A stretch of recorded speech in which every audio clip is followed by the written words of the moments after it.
안녕하십니까. 문학이 무엇인가를 다시 묻는 놈 네 번째 이야기. 지지율에 쫓긴다고 트럼프가 3차 미국쇼를 진행한다면 트럼프는 아메리칸 문장이라고 고백하는 셈입니다. 문장 통일화는 분단체제론으로 요약할 수 있습니다. 분단체제론은 7, 80년대 민중운동의 노선을 전부 종합한 거죠. 이렇게 그 결과는 대한민국 붕괴와 북한 중공, 일본 공산당 라인과 러시아 동국간의 선물이고 미국 세계체 지배체제의 붕괴를 의미합니다. 아시아가 거의 그 사회주의로 전부 넘어간다는 이야기죠. 50대 이하 우파 국민에게는 경악하는 피로감과 미국인들에게도 극도의 피로감이 있는 것을 압니다. 그런데 70대 할아버지들이 공산 통일을 포함한 모든 통일은 선이라는 장준환 명제에 미쳐서 깨야 할 판을 안 깹니다. 다시 말해서 김정은이 해야 할 일을 문재왕이 한다. 이것도 참 문제겠죠. 그런데 이 정도 그 정상적인 우파 지도자의 그 리더라면은 이거 판을 깨야 합니다. 판을 깨야 할 판을 안 깨요. 이게 참 문제입니다. 지금 그 백낙청의 분단체제론에 대해서 예전에 그 전자책으로 다운받아 놓은 거 그에 대해서 좀 캡처를 해가지고 부분 말씀드리고 있는데요. 그 변혁적 중도 이거 백낙청이 많이 강조한 단어죠. NL하고 PD하고 그렇게 그 원불교적으로 합치게 되겠다. 여기 또 그 다음에 마음 공부란 단어도 아주 중요하고요. 그래서 이렇게 그렇게 중간적으로 아우르는 게 작은 농토를 그 해방공화의 소자산 계급의 길이라고 봤는데 이것은 작은 농토를 가진 그런 사대부 후손 그 이야기하는 거고 두목주의다. 민중과 연결된 점이 없다. 그러니까 중도 세력은 민중 세력이 아니라 귀족 과두정 세력이다. 이걸 강조할 필요가 있습니다. 그리고 분단체제는 남북한 각각 지배층의 이익에 기여하고 있다. 여기서 단번에 알 수 있죠. 분단체제에 운운한 사람들은 자유민주주의 대한민국을 논하는 것도 아니고 북한 지배체제를 논의하는 것도 아닙니다. 그러면은 그 세력이 어떤 세력일까요? 소위 말해서 남루당 그 지배 후손이겠죠. 민주화 통일이 내적으로 연결된 작업이다. 민주화가 그 족장을 세우기 위한 그 둘의 그것이고 통일의 족장 세우기 이게 연결됐다. 민중을 아우른다. 결국은 이게 또 이것도 민중을 아우른다는 것도 결국 족장 세우기입니다. 원불교에서 말하는 그런 그 부처왕 세우기고 단일 민족 국가의 수립의 좌절이란 무슨 국가의 좌절인가? 그러니까 인민공화국의 좌절이죠. 대한민국의 좌절이 아닙니다. 대한민국이 근대 민족 국가 맞습니다. 이 표현은 아니요 라고 끝까지 양심의 자유로 아니요 라고 해야 됩니다. 그리고 분단체제론에 좀 요약을 한 거 있는데 여기서 중요한 거는 분단체제론이 스티브 배넌 잘 들으세요. 이거 잘 보세요. 남북 문제 자체가 그냥 눈 감고 떼버리자 할 수 있는 게 아니란 말입니다. 이 설계 자체가 미국을 엿먹이기 위해서 설계한 거예요. 아시아 특유의 그 종족신앙으로 원 하나 가지면 조상의 복수를 갚겠다는 신념으로 대한민국 설립 때 그 건국 반대했던 세력들이 미국 엿먹이자 해서 그렇게 짠 겁니다. 스티브 배넌이 그렇게 그 뜻에 그렇게 탁 안아준다면은 스스로 병신 인증한 거죠. 그리고 남쪽만의 그게 아니라 북한 민중과 연합한다. 그리고 이게 NL과 PD 연합하고 분단체제 극복만이 세계체제에 타격을 줄 수 있다. 이게 계속 같은 소리죠. 그런데 간을 보면서 미국에 타격을 주는 거는 간을 보면서 하겠다. 이거죠.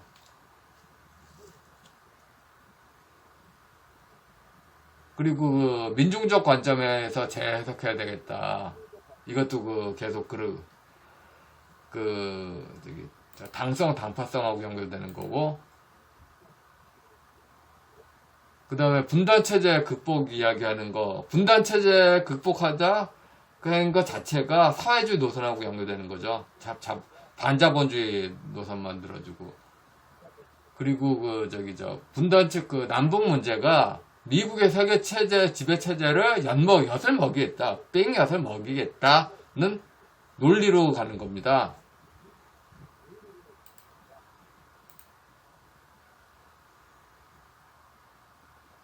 계속 같은 논리예요. 북한 분단체제 극복이 세계체적 차원에서 억압체제의 싸움이다.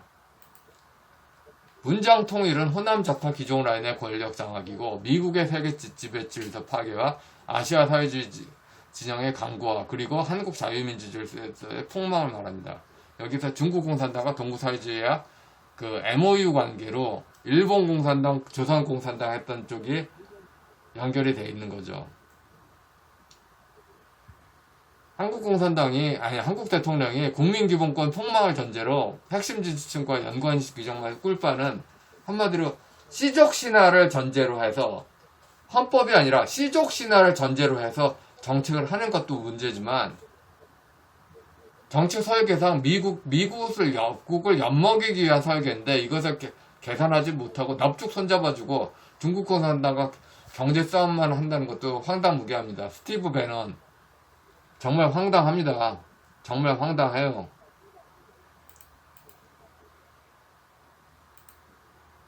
군사정권의 충군 애국은 그 관료들이 민중의 야구를 일괄 거부해 관료적 권위주의라고 논했죠. 좌파 독재에선 마음공부가 핵심 개념일 겁니다. 이제 고려 연방제 주권하고 연결되고 이게 일본 관료 정치와 모택동 군벌 관료 정치하고 연결됩니다. 계몽은 신화죠. 테오도르 아도르네 그 계몽의 변증법에 의하면 계몽의 재물이 된 신화도 계몽의 산물이고 계몽은 매단 신화 속으로 빠집니다. 일본 군대성은 메이지 계몽주의 신화하고 연결되죠. 사무라이들의 그런 지배체제 형성하고 연결됩니다. 그런데 사무라이의 지배체제는 귀족 과두정으로 그 일본 국민하고 소외된 귀족만은 그렇게 연결되는 게 있죠. 중국 공산당 근대성은 군벌 정치하고 연결됩니다. 리쩌후란 분이 그 고별혁명이라고 모택동 노선하고 결별했다고 말을 하더니 결국 그 30년 못 돼서 다시 그 모택동 혈적 노선 잔혹선에 들어갔었습니다. 그리고 정말 국민도 미국도 다 제치는 거 50년대에서 이공화국 사이에 근댔어. 외정시대 나같이 영웅이 항일운동 했다 얘기야. 모두 다 기억하라. 우리가 얼마나 항일했다는 거를 모두가 기억하라. 내가 얼마나 그렇게 위대한 귀족임을 하면서 서로 춘추전국 시대 스타일을 영웅할 거가 되는데 국민의 고통은 극대화로 이루어져요. 그런데 춘추전국 시대는 귀족은 꿀 빠는 시대였다 이게야. 귀족은 꿀 빨고 국민은 고통의 극대화. 그래서 피크 재팬 이제 그 메이지 계몽주의가 가능한 최고치는 이미 쳤다. 이제는 쭉 내려오는 길만 남았다. 근데 이거 보고 좋아할 게 아니에요. 이 피크 재팬의 저자는 한국은 아니라고 하는데 한국은 운지 꼴해야 민주화 급파는 끝났다. 이게 맞죠.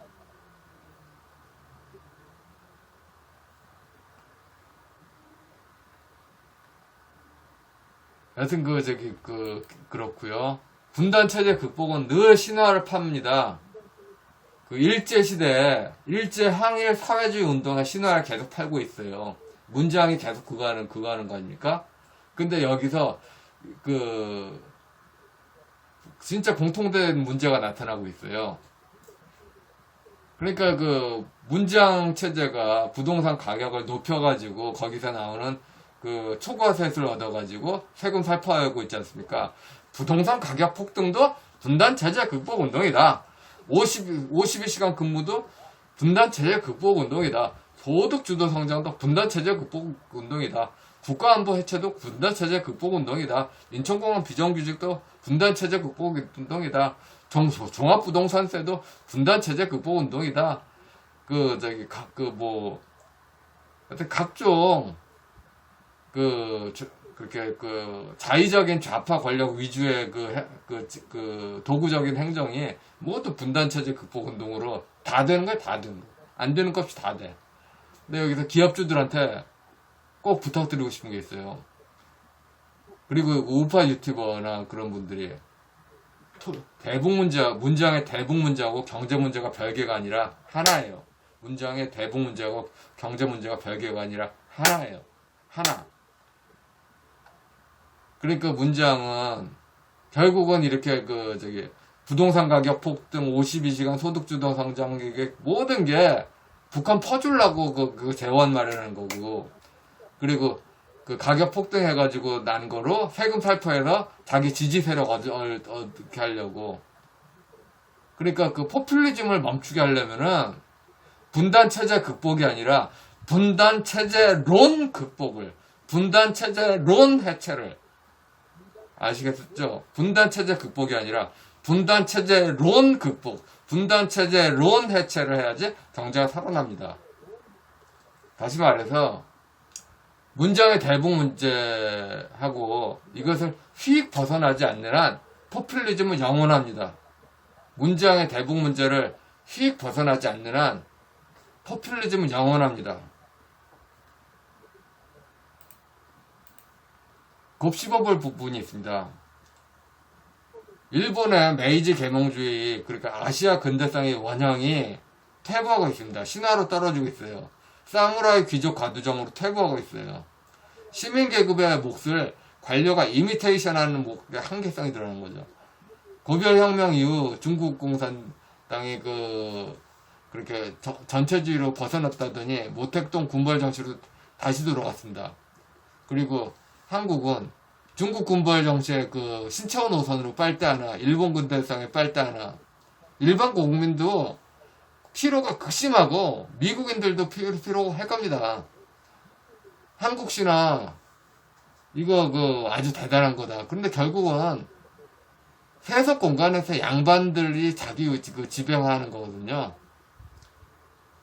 후천개벽 신앙에 기반된 남북시오는 역성혁명 노선, 고대 중국인들의 살인 권력 찬탈들 등을 반복하는 노선이고, 조선왕조 시작도 역성혁명, 종결도 역성혁명, 2020년도 역성혁명. 이런 불안한 시스템에 누가 투자를 할까요? 이런 불안한 시스템에 귀족만 편안하잖아. 귀족만 편안한데. 문장 로비에 오케이해서 미국만 관계로 10월 쇼에 들어서는 순간 미국은 삥엿을 드시게 됩니다. 이후 화폐가 동시에 지배할 수 있게 됩니다. 생각해보세요. 제로섬 게임으로 그렇게 그게 딱 가져가는 순간 누가 넘버원이 되는지.